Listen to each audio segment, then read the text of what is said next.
Innal hamdalillah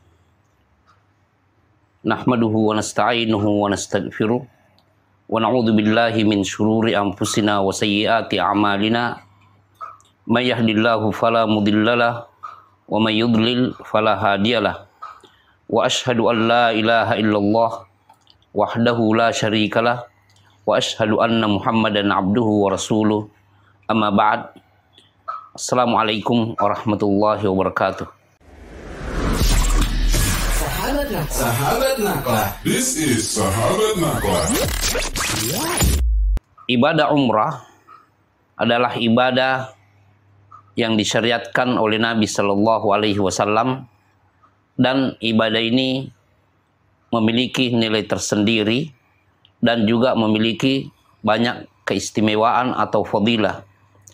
Al-umratu ilal umrati mukaffiratun bainahuma majnibatil kabair. Dari waktu umrah yang satu sampai ke umrah berikutnya merupakan kafarat, penghapus dosa apabila dosa-dosa besar ditinggalkan. Kemudian Nabi Shallallahu Alaihi Wasallam telah bersabda mengenai cara pelaksanaan umrah ini. Khudhu anni manasikakum. Khudhu anni manasikakum.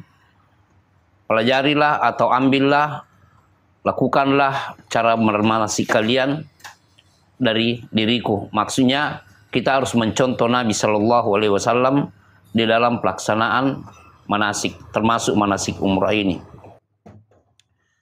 Kaum muslimin dan muslimat rahimakumullah, ibadah ini Nabi Shallallahu Alaihi Wasallam contohkan langsung, yaitu dengan memulai perjalanan yang tentunya diniatkan sebagai takarrub kepada Allah, melakukan perjalanan, karena ini merupakan perjalanan ibadah yang melibatkan harta, tenaga, dan pikiran. Oleh karena itu harus dilakukan dengan penuh keikhlasan dan juga dilakukan sesuai dengan tuntunan Nabi Shallallahu Alaihi Wasallam. Beliau Shallallahu Alaihi Wasallam mengajarkan kepada kita untuk manasik umrah ini, yaitu ketika sampai di miqat kita melakukan sejumlah ibadah, diantaranya adalah berpakaian ihram sebelum melewati miqat tersebut. Lalu setelah berihlal, beliau Shallallahu Alaihi Wasallam mensyariatkan kepada umatnya untuk banyak berzikir, khususnya zikir khusus mengenai manasik ini. Inilah yang disebut dengan talbiyah, yaitu banyak sejak berihlal dari miqat tadi, miqat apapun, dari arah manapun, setelah berihlal banyak mengucapkan talbiyah. Labbaik Allahumma labbaik, la syarika laka labbaik, innal hamda wan ni'mata laka wal mulk, la syarika lak. Ini dilakukan dengan suara yang diperdengarkan atau dikeraskan. Hanya saja sebagian ulama berpandangan bahwa perempuan tidak mengeraskannya, cukup untuk dirinya sendiri dan tidak memperdengarkan kepada orang lain. Tetapi pada dasarnya laki-laki dan perempuan disyariatkan untuk memperbanyak talbiyah mulai dari waktu ihlal tadi di miqat sampai melihat Masjidil Haram dihentikan. Nah, kaum muslimin, ini yang disyariatkan oleh Rasulullah Sallallahu Alaihi Wasallam. Setelah sampai, kita disyariatkan untuk tawaf, seperti yang kita ketahui dan kita pelajari di kitab-kitab fikih, bahwa ini dilakukan 7 putaran dengan memulai dari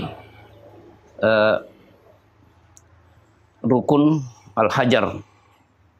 Ini dilakukan pada tawaf ini.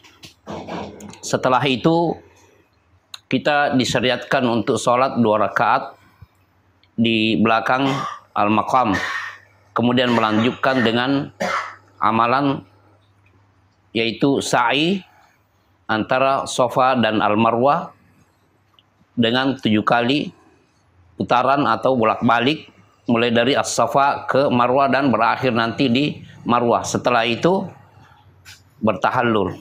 Itulah amalan umrah yang Nabi Shallallahu Alaihi Wasallam, dan begitu ringkas Nabi Shallallahu Alaihi Wasallam ajarkan dan praktis sekali.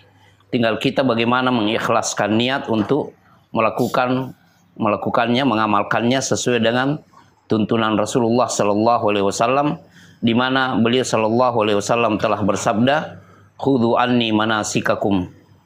Pelajarilah, ambillah, lakukanlah manasik kalian sesuai dengan tuntunan aku. Artinya ambillah cara pelaksanaan manasik itu, manasik kalian dari aku. Jadi beliau Shallallahu Alaihi Wasallam yang harus kita contoh di dalam pelaksanaan ibadah ini, di mana beliau meninggalkan Madinah menuju ke Mekah untuk menunaikan ibadah umrah ini dan juga haji. Jadi pada dasarnya pelaksanaan ibadah umrah itu hanya di sekitar Masjidil Haram atau di dalam Masjidil Haram itu.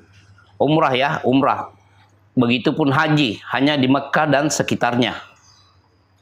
Jadi ini fokus utama ketika kita melakukan perjalanan. Niat kita untuk menunaikan ibadah haji dan umrah ini memang yang menjadi tujuan pokok itu adalah Mekah atau Masjidil Haram. Ya, mulai dari berihram sebelum melewati miqat, kemudian sampai ke Mekah langsung tawaf dan sa'i. Bagi yang melakukan haji tamattu setelah bertahallul, dia sampai pada hari tanggal 8 Zulhijjah atau yang disebut dengan hari Tarwiyah, baru kembali memulai lagi memakai pakaiannya atau memulai lagi amalan haji, yaitu berjalan menuju ke Mina. Tetapi amalan ini sekali lagi, kalau umrah itu hanya khusus di Masjidil Haram, di mana tempat pengamalannya itu adalah di tawaf di sekitar Ka'bah, kemudian sa'i di antara Safa dan Marwah. Dan ini tentunya setelah bertahallul tidak ada lagi amalan umrah setelah itu, kecuali yang ingin banyak melakukan tawaf, memang disyariatkan hal itu. Dan perlu diketahui, amalan yang paling mulia saat menunaikan ibadah umrah dan berada di Masjidil Haram itu adalah salat wajib dan salat sunnah, di mana Nabi Shallallahu Alaihi Wasallam di dalam hadis riwayat Ahmad dan selain Ahmad, dan ini disahihkan oleh sejumlah ulama, sabda Nabi Shallallahu Alaihi Wasallam, "Salatun fil Masjidil Harami afdalu bi mi'ati alf salatin fi ghairihi minal masajid." Salat di Masjidil Haram itu lebih baik atau lebih afdal sebanyak 100.000 kali lipat dibanding dengan salat di selain Masjidil Haram di antara masjid-masjid yang lain.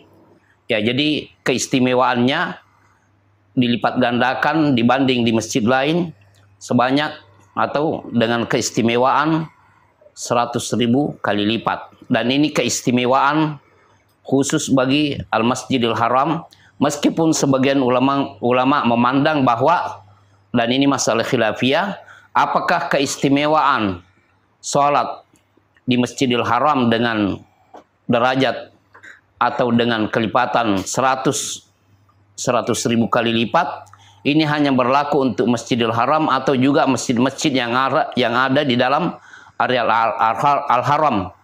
Ada yang mengatakan semua masjid, ada juga yang mengatakan khusus bagi Masjidil Haram saja. Tetapi pembicaraan kita mengarah kepada Masjidil Haram, karena kita memang meniatkan melakukan ibadah umrah ini dengan tujuan pelaksanaan khusus di Masjidil Haram, yaitu tawaf di sekitar Ka'bah, kemudian sa'i antara As-Safa dan Al-Marwah. Dan ini dilakukan tidak jauh dari atau sudah di dalam masjid itu sendiri. Jadi jangan kita menyia-nyiakan waktu kita ketika menunaikan umrah. Fokus selalu mendapatkan pada setiap pelaksanaan ibadah sholat, khususnya waktu-waktu sholat wajib, sholat fardu 5 waktu, kita sholat di Masjidil Haram, supaya mendapatkan keistimewaan ini, yaitu keistimewaan 100.000 kali lipat dibanding dengan sholat di tempat lain. Ya, kaum muslimin dan muslimat, memang dalam kenyataannya kita melihat sebagian jamaah haji dan umrah banyak menyibukkan diri pergi ke Madinah dan cukup sekian hari di sana, dan juga mengunjungi tempat-tempat yang lainnya. Tetapi kalau kita bandingkan keistimewaan yang ada di Masjidil Haram, yaitu sholat, ibadah sholat yang kita lakukan dilipat gandakan pahalanya 100.000 kali lipat dibanding dengan sholat di tempat lain. Ini tentunya keistimewaan yang tidak pantas kita sia-siakan. Nabi SAW bersabda, min husni islamil mar'i tarkuhu ma la ya'ni. Di antara ciri-ciri bagusnya keislaman seseorang itu jika dia meninggalkan hal-hal yang tidak penting baginya. Ini penting sekali kita dapatkan pahala sholat di Masjidil Haram itu dan berkesempatan melakukan ibadah tersebut apabila kita sedang menunaikan umrah. Oleh karena itu, sebagian praktisi fikih dan usul fikih pada zaman kita ini memandang bahwa alangkah baiknya bagi sebagian kaum muslimin yang menyadari dan mencamkan keistimewaan sholat di Masjidil Haram itu, alangkah baiknya memfokuskan keberangkatannya untuk menunaikan ibadah umrah khusus ke Masjidil Haram saja. Dan artinya fokuskan keberadaan di Masjidil Haram selama di sana dan utamakan dibanding dengan mengunjungi tempat-tempat yang lainnya.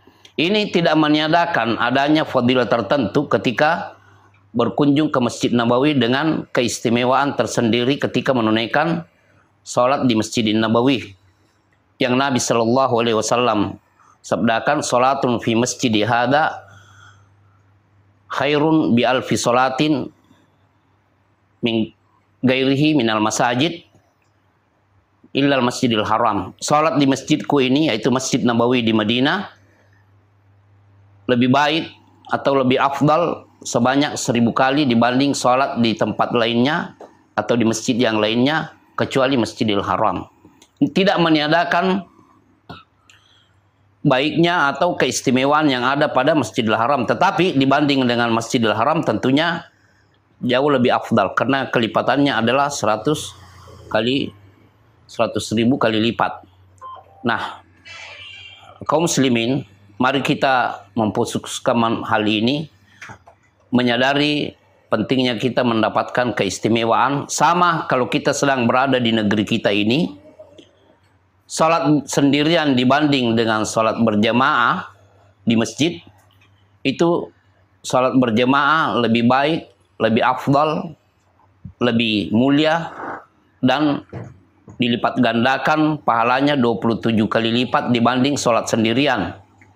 Di mana Nabi SAW bersabda, sholatul jama'ati afdalu min sholatil fadhi bisab'in wa ishrina darajah. Sholat berjamaah lebih afdal, lebih istimewa, lebih baik dengan kelipatan 27 kali lipat dibanding sholat sendirian. Dan ini kalau kita mengabaikan nilai 27 ini dan mengutamakan yang satu ini, cuma satu ini, belum ada dalil yang lainnya yang menekankan khususnya laki-laki untuk sholat berjamaah di masjid. Ini tentunya kita mengabaikan pelaksanaan sholat berjamaah dengan 27 kali lipat. Kalau pandangan dari Imam Asy-Syaukani rahimahullah ta'ala meremehkan 27 kali lipat ini lalu mendungui diri sendiri untuk melakukan sholat sendirian dengan hanya satu keistimewaan, ini berarti kedunguan. Artinya seharusnya kita mengedepankan yang memiliki keistimewaan 27 kali lipat. Begitu juga kalau kita sedang melakukan perjalanan untuk ibadah umrah, fokuskan sedapat mungkin di Masjidil Haram. Belum lagi banyaknya amalan-amalan tentunya kalau pergi ke tempat lain itu yang sebenarnya tidak masuk dalam hal keistimewaan. Artinya tidak ada tuntutan syar'i secara umum untuk mengetahui sejumlah tempat yang selama ini dianggap tempat istimewa. Memang kalau dikatakan orang ingin melakukan perjalanan mengetahui ini dan ini, tapi berada di Masjidil Haram dan menunaikan ibadah sholat di sana lebih mulia daripada apa yang selama ini orang utamakan. Begitu juga khususnya kalau hal itu dikatakan bahwa ini mengetahui pekuburan ini dan pekuburan itu, ini kubur siapa, kuburan siapa ini tidak masuk dalam tuntutan syariat. Artinya Nabi Shallallahu Alaihi Wasallam ketika mensyariatkan ibadah umrah dan maupun ibadah haji, tidak ada dalam tuntunan itu beliau mengajarkan Anda kunjungi atau Anda ketahui kuburan ini dan kuburan itu. Ya, demikian penyampaian singkat ini. Semoga bermanfaat. Apabila ada kekeliruan atau kesalahan, maka itu dari saya pribadi dan dari syaitan. Dan apabila ada yang benar, maka itu dari Allah Subhanahu wa taala. Wa subhanakallahumma bihamdika asyhadu an la ilaha illa ant astaghfiruka wa atubu ilaik. Wassalamualaikum warahmatullahi wabarakatuh.